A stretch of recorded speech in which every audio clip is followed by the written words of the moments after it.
Doctor Agarwal's கண் மருத்துவமனை இலவச கண் பரிசோதனையை வழங்குகிறது. Book appointment now.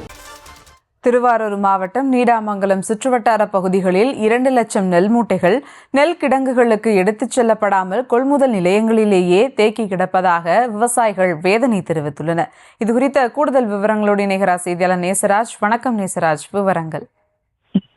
Subha, Thiruvarur மாவட்டத்தில் 5000 ஏக்கர் பரப்பளவில் கோடை குறுவை நெல் சாகுபடி பணிகளை விவசாயிகள் தீவிரமாக ஈடுபட்டு வருகின்றனர். தற்போது அறுவடை பணிகள் நடைபெற்று வரும் நிலையில் மாவட்டம் முழுவதும் 157 நேரடி நெல் கொள்முதல் நிலையங்கள் திறக்கப்பட்டு விவசாயிகளிடமிருந்து நெல் கொள்முதல் செய்யப்பட்டு வருகிறது. இதுவரை 68,000 மெட்ரிக் டன் நெல் கொள்முதல் செய்யப்பட்டுள்ளது.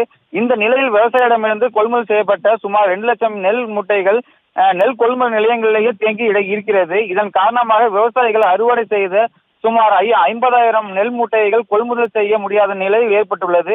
குறிப்பாக மன்னார்குடி அருகே நீடாமங்கலம், பாமேனி, கானூர், ரிஷியூர், பெரம்பூர், எடமேலையூர், பருத்திக்கோட்டை, கானூர், எடக்கீழையூர் உள்ளிட்ட பகுதிகள் விவசாயிகள் தாங்கள் அறுவடை செய்த நெல் மூட்டைகளை விற்பனை செய்ய முடியாத நிலை ஏற்பட்டுள்ளதாக வேதனை தெரிவிக்கின்றனர். கடந்த 2-3 தினங்களாக மன்னார்குடி, நீடாமங்கலம் சுற்றுவட்டார பகுதிகளில் மாலை நேரங்களில் கனமழை பெய்து வருகிறது. இந்த மழையின் காரணமாக நெல் மூட்டைகள் நனையும் அபாயம் ஏற்பட்டுள்ளதால் விவசாயிகளுக்கு மிகப்பெரிய இழப்பு ஏற்படக்கூடிய சூழல் உருவாகியுள்ளது. உடனடியாக நெல் மூட்டைகளை கொள்முதல் செய்வதற்கான நடவடிக்கை மாவட்ட நிர்வாகம் மேற்கொள்ள வேண்டும் என விவசாயிகள் கோரிக்கை வைத்துள்ளனர்.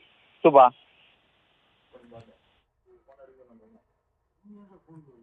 விவரங்களுக்கு நன்றி நேசராஜ். டாக்டர் அகர்வால்ஸ் கண் மருத்துவமனை இலவச கண் பரிசோதனையை வழங்குகிறது. Book appointment now.